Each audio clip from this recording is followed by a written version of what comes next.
Grenada is a very special program because it is one of the only countries, if not the only one in the world, that has both visa-free access to China as well as the E2 investor visa in the US.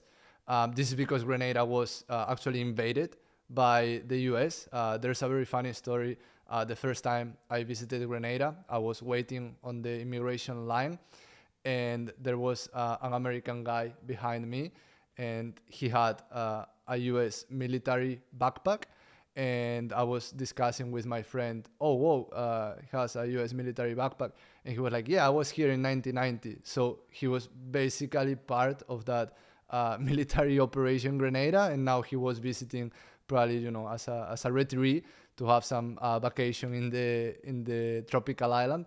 But it's very interesting because, that gives passport holders in Grenada the access to the US with the investor visa, with the E2 treaty, but you have to live in Grenada, be domiciled in Grenada for at least 3 years before you can actually go through that program. So it's interesting if you are willing to go that route to then get the E2 visa in the US, which is one of the best options to get access to the US. In terms of how it ranks within the Caribbean programs, I would say it's a tier 2 program.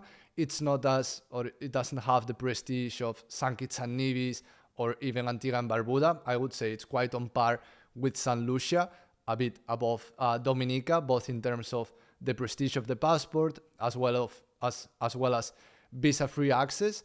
And in terms of the routes, now that all Caribbean countries are around the $200,000, the donation for Grenada is a bit higher at $235,000 right now. And they also have a real estate route that, as we discussed many times, it's not so interesting, we believe.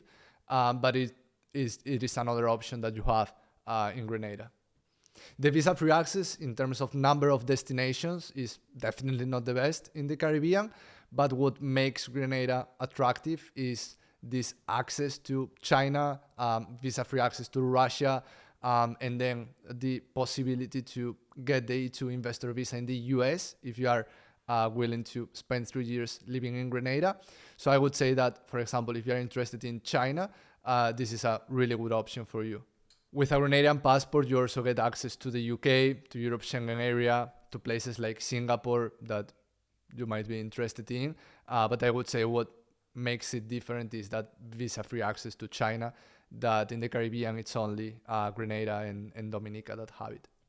The promised processing times in Grenada are the same as all across the Caribbean, 3 to 4 months. Again, the reality is that the government takes way longer to process that. Right now, they are definitely not the fastest. That is Dominica. They are also not the slowest. So I would say they're just on average compared with all the Caribbean programs.